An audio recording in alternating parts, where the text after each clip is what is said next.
ബിസ്മില്ലാഹിർ റഹ്മാനിർ റഹീം. അൽഹംദുലില്ലാഹി റബ്ബിൽ ആലമീൻ. വസല്ലല്ലാഹു വസല്ലമ അലാ നബിയ്യിനാ മുഹമ്മദിൻ വആലിഹി വസഹ്ബിഹി അജ്മഈൻ. അമ്മാ ബഅദ്. അല്ലാഹുവിൻ്റെ അനുഗ്രഹത്താൽ റമളാനിലെ വിശിഷ്ടമായ ദിനരാത്രങ്ങളിലൂടെയാണ് നമ്മളിപ്പോൾ കടന്നു പോകുന്നത്. ഇതൊരു അനുഗ്രഹത്തിൻ്റെയും വിജയത്തിൻ്റെയും മാസം കൂടിയാണ്. മുസ്ലിമുകൾക്കിടയിൽ ഇസ്ലാമിക സാഹോദര്യവും സഹവർത്തിത്വവും വർദ്ധിപ്പിക്കുന്ന ഒരു കാലം. അന്വേഷണങ്ങളിലൂടെ വിഷയങ്ങളും പ്രശ്നങ്ങളും പരിഹരിക്കപ്പെടുന്ന അസുലഭമായ സന്ദർഭങ്ങൾ. ഇബാദത്തുകളിലും മറ്റിതര സൽക്കർമ്മങ്ങളിലും മുഴുകുന്ന ഒരു സമയം. മുസ്ലിം ഉമ്മത്തിനെ സംബന്ധിച്ച് നമ്മൾ രൂപപ്പെടുത്തേണ്ട ഒരു കാഴ്ചപ്പാടുണ്ട്. അത് വിശുദ്ധ ഖുർആനിൽ ഇന്ന ഹാദിഹി ഉമ്മത്തുക്കും ഉമ്മത്തൻ വാഹിദ വ അന റബ്ബുക്കും ഫഅ്ബുദൂൻ. തീർച്ചയായും ഈ കാണുന്ന ഉമ്മത്ത് ഒരൊറ്റ ഉമ്മത്താണ്, ഞാനാണ് നിങ്ങളുടെ രക്ഷിതാവ്, അതുകൊണ്ട് നിങ്ങൾ എനിക്ക് മാത്രം ഇബാദത്ത് ചെയ്യുക. ഖുർആനിലെ ഒരു കൽപ്പനയാണ്. മനുഷ്യവംശത്തെ ഒരൊറ്റ ഉമ്മത്ത് എന്ന നിലയിലാണ് ഇവിടെ വിളംബരം ചെയ്യുന്നത്. മനുഷ്യർ എന്നതാണ് അതിലെ ഏറ്റവും പ്രധാനപ്പെട്ട ഭാഗം. യാ അയ്യുഹന്നാസ് ഇന്നാ ഖലഖ്നാകും മിൻ ദക്കരിൻ വ ഉൻസ എന്ന ആയത്ത് മനഃപ്പാഠമില്ലാത്തവർ കേരളത്തിൽ കുറവാണ്. മനുഷ്യൻ്റെ സൃഷ്ടിപ്പിലെ ഏകത്വം, ഒരു മനുഷ്യ ശരീരം രൂപപ്പെടുന്നത് എങ്ങനെ, അതിൽ ചേരുവയായി വരുന്നതെല്ലാം ആഗോളതലത്തിൽ മനുഷ്യവംശത്തിലെ ഓരോ കുഞ്ഞിനും ഒന്നു തന്നെയാണ്. മനുഷ്യരിൽ മാറ്റമുണ്ടാകുന്നത് നന്മയോടുള്ള പ്രതിബദ്ധത വളർത്തുമ്പോൾ മാത്രമാകുന്നു എന്ന് പറഞ്ഞ് അവസാനിപ്പിച്ചു. മനുഷ്യ ജീവൻ, ലോകത്ത് ഏറ്റവും അമൂല്യം മനുഷ്യൻ്റെ ജീവനാണ്. അത് സുരക്ഷിതമായിരിക്കണമെന്നത് ഇസ്ലാമിൻ്റെ അന്ത്യശാസനം എന്ന് മാത്രമല്ല, ഒരു മുസ്ലിമിൻ്റെ ഏറ്റവും വലിയ, അവൻ നിർവഹിക്കേണ്ട കർമ്മങ്ങളിൽ ഏറ്റവും വലിയ കർമ്മം കൂടിയാണ് ഹജ്ജത്തുൽ വദാ.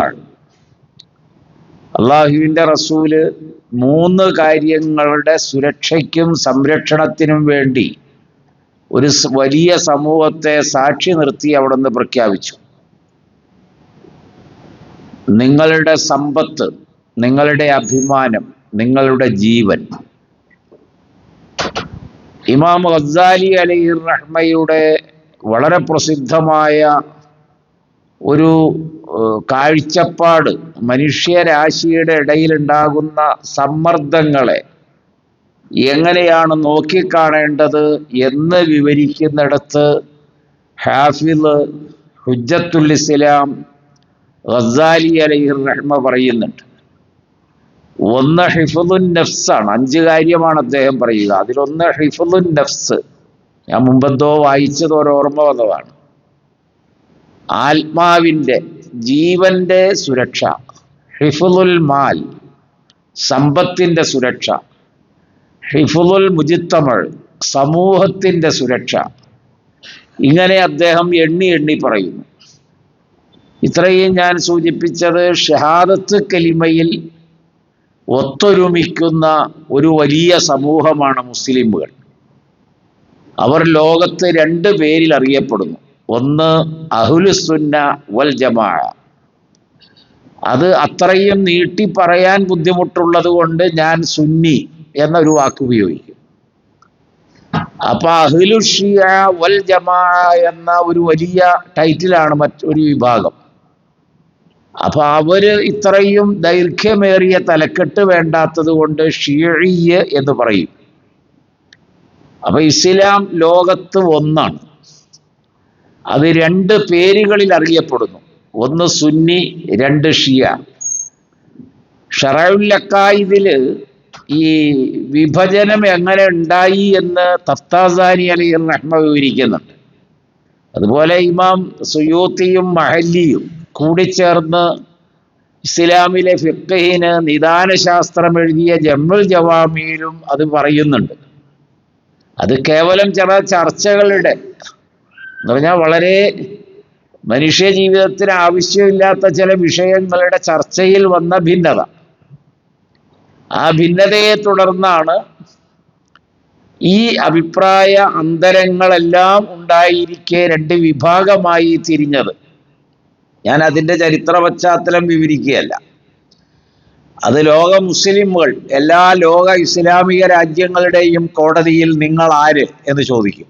അതനുസരിച്ചാ പിന്നെ കോടതിയുടെ ചർച്ചയും വിധിയും ഉണ്ടാവുക. സുന്നിയാണെങ്കിൽ സുന്നി മദ്ഹബിനെ ഫോളോ ചെയ്യും, ഷീഈ ആണെങ്കിൽ ഷീഈ മദ്ഹബിനെ ഫോളോ ചെയ്യും. നബി ഒരു തീർപ്പ് കൽപ്പിച്ചു, മൻ സ്വല്ലാ സ്വലാത്തന വസ്തഖ്ബല ഖിബ്ലത്തന വഅക്കല ദബീഹത്തന ഫദാലിക്കൽ മുസ്ലിം ലഹു ദിമ്മത്തുല്ലാഹി വദിമ്മത്തു റസൂലി. നമ്മുടെ ഈ നമസ്കാരം നിർവഹിക്കുന്നത്, മൻ സ്വല്ലാ സ്വലാത്തന, നമ്മുടെ ഈ നമസ്കാരം, അത് എത്ര എന്നൊന്നും അതിനകത്തില്ല. അത് അനുഷ്ഠാന മുറകളിൽ ലോകമെമ്പാടും ഒരേ ആശയമൊന്നുമില്ല. അതുകൊണ്ട് തന്നെ ആയിരിക്കാൻ നബി അങ്ങനെ പറഞ്ഞത്. ഒരേ അച്ചിൽ വാർത്തെടുത്ത ഇസ്ലാമിക കർമാനുഷ്ഠാന രീതികളില്ല. അത് ഹിജ്റയുടെ 1-ാം വർഷം മുതൽ ഇന്നേ വരെയും ആരും ഏകീകരിക്കാൻ ശ്രമിച്ചില്ല. ശ്രമിച്ചാൽ അത് പരാജയപ്പെട്ടു പോകും. അത്രയധികം അനുഷ്ഠാനങ്ങളുടെ രൂപഭാവങ്ങളിൽ വൈവിധ്യം, ഒരുപാട് വ്യത്യാസം. അത് പഠിക്കുന്ന ഒരാൾക്ക് സരസത തോന്നും. ഏറ്റവും ചുരുങ്ങിയത് നമ്മൾ 4 മദ്ഹബുകളെ പഠിച്ചാൽ തന്നെ ഈ വ്യത്യാസം മനസ്സിലാവും. അതൊക്കെ നിങ്ങൾ വേറെ വായിച്ച് പഠിക്കുക. അപ്പൊ നബി പറഞ്ഞത് നമ്മുടെ ഈ നമസ്കാരമുണ്ട്, അത് അള്ളാഹു നബിയിലൂടെ മുസ്ലിം ഉമ്മത്തിന് ഫർളായി നിശ്ചയിച്ചതാണ്. ആ നമസ്കാരം നിർവഹിക്കണം. 2 വസ്തഖ്ബല ഖിബ്ലത്തന, അതിൽ നമ്മളും പരാജിതരാണ്, ഒരുപാട് കക്ഷികളും പരാജിതരാണ്. കാരണം ഖിബ്ല നമ്മൾ അംഗീകരിക്കൂല. ഖിബ്ല അംഗീകരിച്ച മുസ്ലിം ഉമ്മത്ത് ഒരൊറ്റ യൂണിറ്റ് ആവും. നിങ്ങൾക്ക് മനസ്സിലായോ എന്തോ? അത് ഫിഖ് അല്ല, ഫീ ളിലാലിൽ ഖുർആൻ അതിൻ്റെ വിവരണത്തിൽ സയ്യിദ് കുത്തുബ് മർഹൂം അദ്ദേഹം എന്താ ഖിബ്ല മാറിയത് നിങ്ങളൊരു അടയാളമായിട്ടാണോ കണ്ടത്, അതല്ല ഒരു ആദർശ സമൂഹത്തിൻ്റെ ഏകീകരണത്തിലൂടെ അവരുടെ ഐക്യത്തെയും ഒറ്റക്കെട്ടായി നിലകൊള്ളുന്നതിൻ്റെ, ലോകം എവിടെയായിരുന്നാലും അവരൊന്ന് എന്ന മാനസിക ഐക്യത്തിൻ്റെയും കൃത്യമായൊരു നിതാന്തതയല്ലേ യഥാർത്ഥത്തിൽ ഖിബ്ല? ആ ഖിബ്ലയെ ഫോളോ ചെയ്താൽ മതി. ഇന്ന് വളരെ എളുപ്പമാണ്, പക്ഷെ മുസ്ലിമീങ്ങളെ സമ്മതിക്കില്ല. എനിക്ക് കണക്ക് കൂട്ടാൻ അറിയാം, അതുകൊണ്ട് ഖിബ്ലയുടെ കണക്ക് ഞങ്ങൾക്ക് വേണ്ടാന്ന് പറയും. നമ്മൾ ആകാശത്തേക്ക് നോക്കി നടക്കും. 2 കക്ഷി ശരിയാട്ടോ ഇവിടെ. ഞങ്ങൾ നിലാവ് കണ്ടാലേ പിടിക്കുകയുള്ളൂ, നിലാവ് കണ്ടാലേ അസ്തമിപ്പിക്കുകയുള്ളൂ. ഖിബ്ലയെ ഞങ്ങൾക്കൊന്നും അതിന് വിഷയമല്ല. ഞാൻ അങ്ങോട്ട് പോവുകയല്ല. വസ്തഖ്ബല ഖിബ്ലത്തന, ഒരുപാട് പറയാനുണ്ടത്. നിങ്ങൾ ഫീ ളിലാലിൽ ഖുർആൻ ഒന്ന് വായിച്ചു നോക്കുക. സയഖൂലു സുഫഹാ മാ വല്ലാഹും മൻ ഖിബ്ലത്തിഹിം അല്ലത്തി കാനൂ അലൈഹാ. അവർക്കൊരു ഖിബ്ല ഉണ്ടായിരുന്നു നബി വരുമ്പോൾ മദീനയിൽ, എന്തേ അതിൽ നിന്ന് മാറ്റിയത്? 17ാമത്തെ മാസമാണ് ഇത് മാറുന്നത്. അത്രയും നാള് മസ്ജിദുൽ അഖ്സയിലേക്ക് തിരിഞ്ഞ് നമസ്കരിച്ചവരാണ്. പിന്നെ മുസ്ലിം ഉമ്മത്തിന്റെ ഏകീകരണം വരികയാണ് അവിടെ ഖിബ്ല മാറുന്നതിലൂടെ. ശരി, അവിടെ ഇരിക്കട്ടെ. വഅക്കല ദബീഹത്തന, നമുക്ക് ഹലാലും ഹറാമും ഉണ്ട്. അത് സിദ്ദീഖുൽ അക്ബർ 1ാമത് ഖലീഫയായി തെരഞ്ഞെടുക്കപ്പെട്ട ശേഷം അദ്ദേഹം ജനങ്ങളോട് ചെയ്ത ഒരു ഖുത്ബ, നബിയുടെ ഒരു ഹദീസാണ്. അത് ബുഖാരി ഉദ്ധരിക്കുന്നു. ബുഖാരിയും മുസ്ലിമും എല്ലാ ഹദീസിന്റെ കിതാബിലുണ്ട്. ഇന്നൽ ഹലാല ബയ്യിനുൻ വൽ ഹറാമ ബയ്യിനുൻ. ഹലാല് വളരെ കൃത്യമായി എല്ലാവർക്കും അറിയാം, ഹറാമും അറിയാം. അത് രണ്ടുമാണ് ഞാൻ ഫോളോ ചെയ്യുക. നമ്മുടെ അഖീദ അങ്ങനെയാണ്. നമുക്കൊരു മാംസഭക്ഷണം കഴിക്കണമെങ്കിൽ അത് ഹലാലാകണം. അത് അള്ളാഹുവിൻ്റെ നാമത്തിൽ വേണം, അള്ളാഹുവിൻ്റെ നാമത്തിൽ മാറ്റിവയ്ക്കണം. അതാണ് അറുത്ത് ഭക്ഷിക്കേണ്ടത്.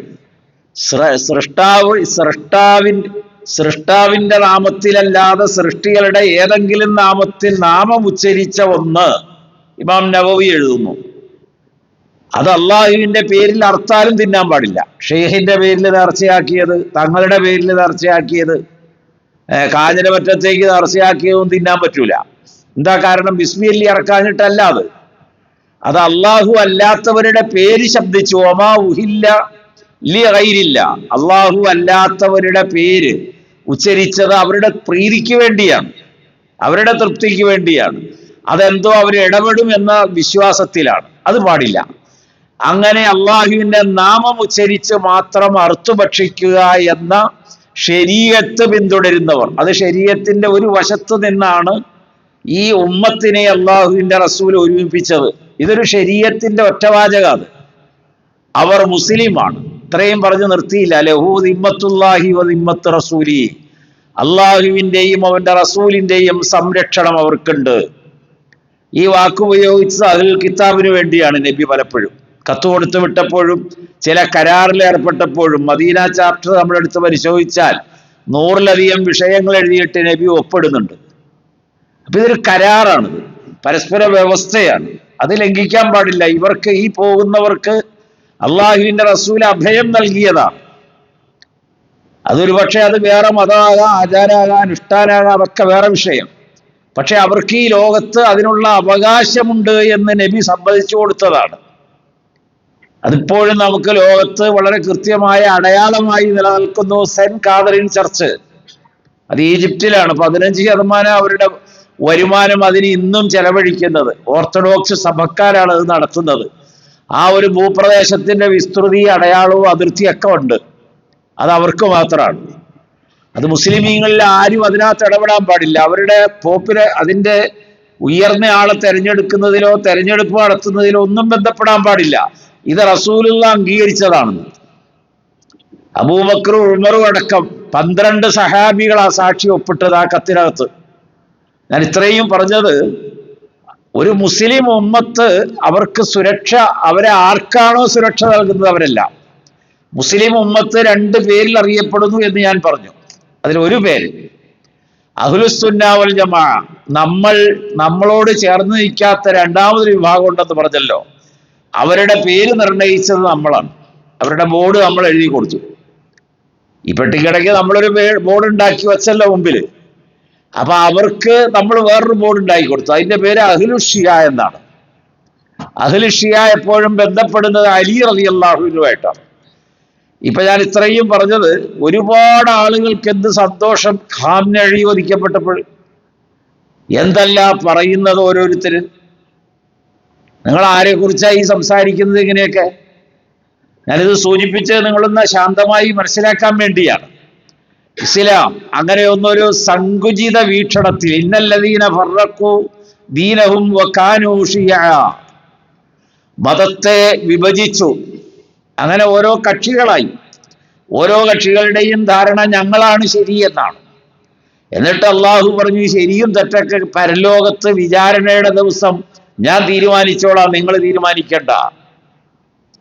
അതുകൊണ്ടാണല്ലോ അലി റളിയല്ലാഹു അൻഹുവുമായിട്ട് യുദ്ധം പുറപ്പെട്ടപ്പോൾ ഒന്ന് സഹാബികളാ ഒരു ഭാഗത്ത്, കൂടെയുള്ളവർ തങ്ങളോട് പറഞ്ഞു, അലിയിനോട്, ഖലീഫയോട്, അല്ല തങ്ങളെ, അവർ നമ്മുടെ ശത്രുക്കളും കാഫിറുകളുമാണവർ, നമ്മൾ അവരോട് ഏറ്റുമുട്ടുന്നത് ന്യായമല്ലേ?